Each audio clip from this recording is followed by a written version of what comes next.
അടുത്ത ദിവസം ഏതാണ്ട് ഉച്ചയോടെ അവൻ വീണ്ടും ആ വൃദ്ധനെ ചെന്ന് കണ്ടു. അവൻ്റെ കൂടെ 6 ആടുകളും ഉണ്ടായിരുന്നു. അത്ഭുതം കേൾക്കണോ? അവൻ കിഴവനോട് പറഞ്ഞു, എൻ്റെ ആ സ്നേഹിതനെ ഇടയനാകാൻ മോഹം. എൻ്റെ ആടുകളെ മുഴുവൻ ഈ 6 എണ്ണം ഒഴിച്ച് അവൻ വിലയ്ക്ക് വാങ്ങി. ആശിച്ചതുപോലെ കാര്യങ്ങൾ നീങ്ങുക നല്ല ലക്ഷണമാണെന്നാണ് അവൻ പറയുന്നത്.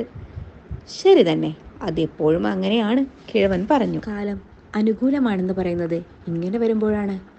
ഷീട്ടു കളിക്കാരനിരുന്നാൽ ആദ്യത്തെ വട്ടം മിക്കവാറും ജയിക്കും. അതാണ് തുടക്കക്കാരൻ്റെ ഭാഗ്യം. അതെന്താണ് അങ്ങനെ? ഒരുത്തനെ അവൻ്റേതായ വഴിയിലേക്ക് തിരിച്ചുവിടുന്ന ഒരു ശക്തിയുണ്ട്. അത് തന്നെ. ആദ്യ ശ്രമം വിജയിച്ചാൽ രസം പിടിക്കും, പിന്നെ വിട്ടുപോരാൻ മനസ്സു വരില്ല. അവൻ കൊണ്ടുവന്ന ആടുകളെ അയാൾ ശ്രദ്ധയോടെ പരിശോധിച്ചു. അല്ല, ഇതിലൊന്നിന് മുടന്തുണ്ടല്ലോ. ഈജിപ്തിൽ പിരമിഡുകളുടെ അടുത്ത്. അവനൊന്ന് ഞെട്ടി. ഇതുതന്നെയാണല്ലോ ആ കിഴവിയും പറഞ്ഞത്. പക്ഷേ അവർ അതിന് പ്രതിഫലമൊന്നും വാങ്ങുകയുണ്ടായില്ല. നിധി കണ്ടെത്താനായി ചില ലക്ഷണങ്ങൾ പിന്തുടരേണ്ടതുണ്ട്. ദൈവം ഓരോരുത്തർക്കും ഓരോ വഴി നിശ്ചയിച്ചിരിക്കുന്നു. ആ വഴിയിൽ അവിടെവിടെ ഓരോ അടയാളങ്ങളും കുറിച്ചിട്ടുണ്ടാകും.